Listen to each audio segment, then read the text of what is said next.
मनदीप और अमनजोत दोनों ही साधारण परिवारों से आती हैं। मुश्किलों के बावजूद दोनों सहेलियों ने साथ साथ ग्रेजुएशन की पढ़ाई पूरी की। अमनजोत की जिंदगी थोड़ी और मुश्किल थी क्योंकि उनके पिता अब इस दुनिया में नहीं थे। एक दिन अचानक मनदीप के पिता की तबीयत खराब हो गई। घर की आमदनी लगभग रुक गई। उस समय मनदीप ने एक ऐसा फैसला लिया। उसने तय किया कि अब वह अपने पिता की गन्ने के रस की स्टॉल खुद चलाएगी। उसकी सबसे अच्छी दोस्त अमनजोत उसके साथ खड़ी हो गई।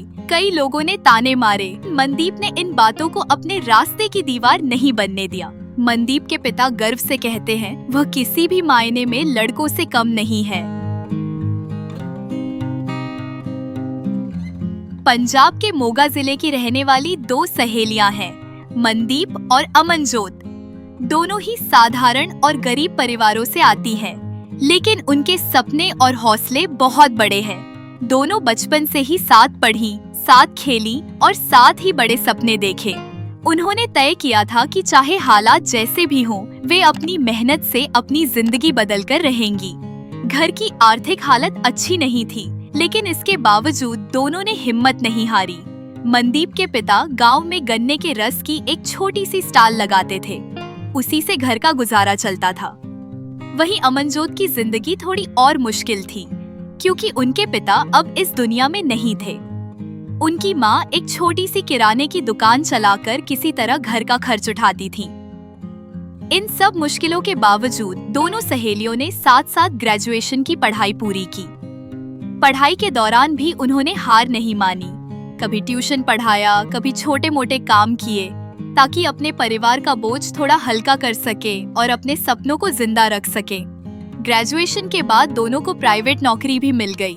शुरू में लगा कि अब शायद जिंदगी थोड़ी आसान हो जाएगी, लेकिन किस्मत ने अभी और इम्तिहान बाकी रखे थे। एक दिन अचानक मनदीप के पिता की तबीयत खराब हो गई। डॉक्टरों ने उन्हें आराम करने को कहा और इसी वजह से गन्ने के रस की स्टॉल बंद हो गई। घर की आमदनी लगभग रुक गई। प्राइवेट नौकरी की छोटी सी सैलरी से घर चलाना बहुत मुश्किल हो गया। उस समय मनदीप ने एक ऐसा फैसला लिया जिसने सबको हैरान कर दिया।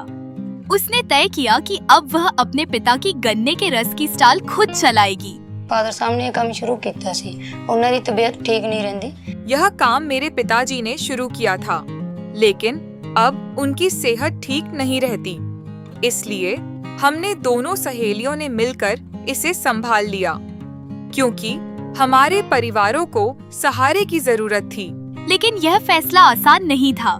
लोग बातें करने लगे, कुछ लोग हंसने लगे। कई लोग कहते थे, लड़कियां स्टॉल कैसे चलाएंगी, यह काम तो मर्दों का है। लेकिन मनदीप ने इन बातों को अपने रास्ते की दीवार नहीं बनने दिया। और सबसे खास बात, वह इस सफर में अकेली नहीं थी। उसकी सबसे अच्छी दोस्त अमनजोत उसके साथ खड़ी हो गई। दोनों ने एक दूसरे का हाथ थामा और तय किया कि अब यह सफर भी साथ ही तय करेंगे। शुरुआत में मुश्किलें आईं। कई लोगों ने ताने मारे, कुछ लोग उन्हें हैरानी से देखते थे, लेकिन इन दोनों सहेलियों ने मेहनत और हिम्मत से सबको जवाब दिया। धीरे धीरे लोगों को उनकी मेहनत दिखने लगी। उनकी स्टॉल पर ग्राहकों की भीड़ बढ़ने लगी।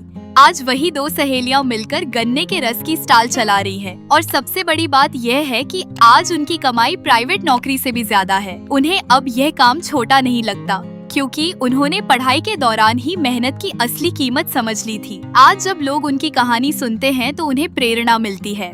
मनदीप के पिता गर्व से कहते हैं, मुझे अपनी बेटी पर बहुत गर्व है। वह किसी भी मायने में लड़कों से कम नहीं है। मैनू इन्ना मान महसूस हो रहा है कि क्योंकि एक बेटी होने के नाते जो काम बेटे ने करना सी वो बेटी कर रही है। मुझे अपनी बेटी पर गर्व है। आज वह वो कर रही है जो शायद मेरे बेटे को करना चाहिए था। उसने मुश्किल समय में परिवार की जिम्मेदारी अपने कंधों पर उठा ली। यह कहानी हमें याद दिलाती है कि मेहनत करने वालों के लिए कोई काम छोटा नहीं होता और अगर हिम्मत हो तो बेटियां भी इतिहास लिख सकती हैं।